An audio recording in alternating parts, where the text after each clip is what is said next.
Your doorbell camera to see when a package gets delivered is likely reinforced by A, an FI schedule of reinforcement, B, an FR schedule of reinforcement, C, a VI schedule of reinforcement, or D, a VR schedule of reinforcement.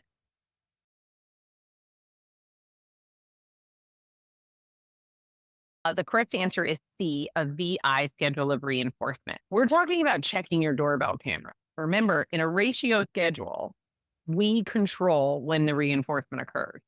A variable ratio, there may be some change in it, but essentially, like we can control the rate of reinforcement because we can control how many responses we do. So if I know that you're going to reinforce every 12th time I pull the casino lever, I can pull the casino lever 300 times if I want. And that controls how much of that reinforcer I'm going to get access to. With the doorbell camera, I can check it as much as I want, but I don't control when the package is actually there. So by that, because I don't control when the package is actually there, my ratio, like my rate of response, doesn't influence when reinforcement occurs. So it can't be ratio.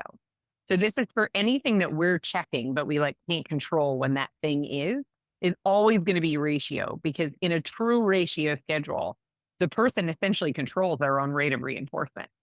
So it can't be either of the ratio schedules. So that knocks out B and D. So what we're left with is a fixed interval schedule of reinforcement or a variable interval schedule of reinforcement.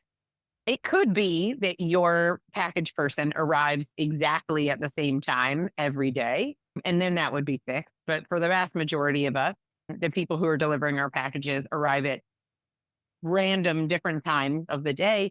And so it's going to be variable because how much time elapses before a reinforcer is available, we don't know what that's going to be. And it's probably going to be different every time.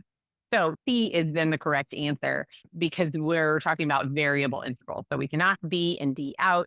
We can knock A out because it's fixed and we know that it's not fixed. So what we're left with is variable interval, which is C, our correct answer. And then just to break this down, so variable interval schedules provide reinforcement for the first correct response. So remember, we still have to have a response in there following the elapse of variable durations of time. So we get that constant and stable consistency, but we get a low to moderate rate of responding, which is similar to a fixed interval schedule of reinforcement, also gives us a low to moderate rate of reinforcement. We're not going to get high rates outside of ratio schedules. So a VI 7-minute schedule would look like a 7-minute timer. And when the timer goes off, the first time that they do the response, they are then handed a potential reinforcer. But they could do that same response in that 7 minutes and no reinforcement or potential reinforcement is given.